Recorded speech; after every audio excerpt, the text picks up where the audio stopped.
નમસ્કાર મિત્રો, શ્રાવણ મહિનો એટલે મહાદેવને પ્રસન્ન કરવાનો સૌથી પવિત્ર સમય। જો તમારા જીવનમાં પણ આર્થિક તંગી છે, ધારેલા કામ પૂરા નથી થતા અથવા ઘરમાં વારંવાર કલેશ રહે છે, તો આ વિડિયો તમારા માટે જ છે।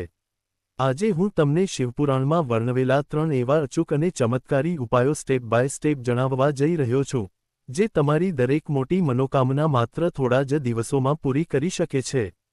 ખાસ કરીને ત્રીજો ઉપાય તમારા ઘરમાં ક્યારેય પૈસાની કમી નહીં થવા દે। આ વિડિયોને ભૂલથી પણ સ્કીપ કર્યા વગર પૂરો જોજો, કારણ કે અધૂરી માહિતી હંમેશા નુકસાન પહોંચાડે છે। ચાલો જાણીએ શિવજીના આ ગુપ્ત ઉપાયો। સૌથી પહેલો અને સૌથી શક્તિશાળી ઉપાય છે પીળા કનેરના ફૂલનો ઉપાય। આ ઉપાય તમારા જીવનના બંધ દરવાજા ખોલી નાખશે। આ માટે તમારે 5 પીળા કનેરના ફૂલ લેવાના છે। યાદ રાખજો, ફૂલ ક્યાંયથી પણ કરમાયેલા ન હોવા જોઈએ। હવે શિવાલયમાં જઈને આ 5 ફૂલ શિવલિંગ પર વિશિષ્ટ સ્થાનો પર અર્પણ કરવાના છે। પહેલું ફૂલ શિવલિંગની જલાધારી પર ડાબી બાજુ, જ્યાં ભગવાન ગણેશજીનું સ્થાન છે ત્યાં અર્પણ કરો। બીજું ફૂલ જલાધારી પર જમણી બાજુ, જ્યાં ભગવાન કાર્તિકેયનું સ્થાન છે ત્યાં ચઢાવો। ત્રીજું ફૂલ જલાધારીની બિલકુલ વચ્ચે, જ્યાં માતા અશોક સુંદરીનું સ્થાન છે ત્યાં અર્પણ કરો। ચોથું ફૂલ શિવલિંગના ગોળાકાર ભાગ પર, જે માતા પાર્વતીનું હસ્તકમળ ગણાય છે ત્યાં સ્પર્શ કરાવીને મૂકો। પાંચમું ફૂલ, આ છેલ્લું ફૂલ તમારી મનોકામના બોલીને શિવલિંગની બિલકુલ ઉપર અર્પણ કરી દો। આ 5 ફૂલ ચઢાવ્યા પછી તાંબાના લોટામાંથી ધીરે ધીરે જળ અર્પણ કરો અને મનમાં શ્રી શિવાય નમસ્તુભ્યમ મંત્રનો 11 વાર જાપ કરો। આ ઉપાય તમારી અશક્ય લાગતી ઈચ્છા પણ પૂરી કરી દેશે। હવે વાત કરીએ બીજા ઉપાયની, જે તમારા અટકેલા કામોને ગતિ આપશે। જો તમારું કોઈ સરકારી કામ, જમીનનો વિવાદ કે ધંધો લાંબા સમયથી અટકેલો છે, તો આ ઉપાય જરૂર કરો। આ પૂજા માટે તમારે આટલી સામગ્રી જોઈશે: 1 તાંબાના લોટામાં શુદ્ધ જળ, 11 આખા ચોખાના દાણા। યાદ રાખજો, ચોખાનો એક પણ દાણો તૂટેલો ન હોવો જોઈએ, કારણ કે શિવજીને અક્ષત એટલે કે અખંડ ચોખા જ પ્રિય છે। 1 પવિત્ર સફેદ ફૂલ અને 3 સુંદર બિલીપત્ર। આ બધી સામગ્રી લઈને શિવાલય જાઓ।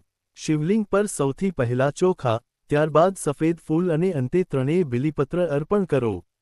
ત્યારબાદ લોટામાંથી જળ ચઢાવતા મહાદેવને તમારા અટકેલા કામને પૂરું કરવા માટે સાચા દિલથી પ્રાર્થના કરો। ભોળાનાથ તમારા વિઘ્નો પળવારમાં દૂર કરી દેશે। આ ત્રીજો ઉપાય તમારા ઘરમાં ધન ધાન્યના ભંડાર ભરી દેશે। જો માથે દેવું વધી ગયું હોય કે કમાણી થતી ન હોય, તો આ ઉપાય રામબાણ છે। કોઈપણ પવિત્ર બિલીપત્રના ઝાડ નીચે જાઓ, ત્યાં જમીન પર થોડા ચોખાના આખા દાણા મૂકો। એ ચોખાના દાણાની ઉપર ગાયના શુદ્ધ ઘીનો દીવો પ્રગટાવો। અહીં એક ખાસ નિયમ યાદ રાખજો: દીવાની વાટ હંમેશા ઉત્તર દિશા નોર્થ તરફ જ હોવી જોઈએ। ઉત્તર દિશા એ કુબેર ભંડારીની દિશા છે, જે ધન આકર્ષિત કરે છે। આ ઉપાય કરવાથી માતા લક્ષ્મી કાયમ માટે તમારા ઘરમાં વાસ કરે છે અને આર્થિક તંગી હંમેશા માટે ગાયબ થઈ જાય છે। મિત્રો, આ 3 ઉપાયો તમે દિવસ દરમિયાન ગમે ત્યારે કરી શકો છો, પરંતુ શાસ્ત્રો અનુસાર જો આ ઉપાયો પ્રદોષ કાળમાં એટલે કે સાંજે 6 વાગ્યાથી શરૂ કરીને સવારે 7 વાગ્યાની વચ્ચે કરવામાં આવે, તો તેનું ફળ 1000 ગણું વધી જાય છે। કારણ કે સાંજના સમયે મહાદેવ સ્વયં પૃથ્વી પર ભ્રમણ કરે છે અને શિવલિંગમાં સાક્ષાત બિરાજમાન હોય છે। તો આ શ્રાવણમાં તમારી શ્રદ્ધા મુજબ આ ઉપાયો ચોક્કસ કરજો।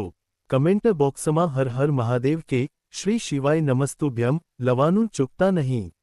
જો વિડિયો ઉપયોગી લાગ્યો હોય તો લાઇક કરો, તમારા પરિવાર સાથે શેર કરો અને આવી જ શિવભક્તિની વિડિયો માટે અમારી ચેનલને હમણાં જ સબસ્ક્રાઇબ કરો। હર હર મહાદેવ। મહાદેવ સૌનું કલ્યાણ કરે।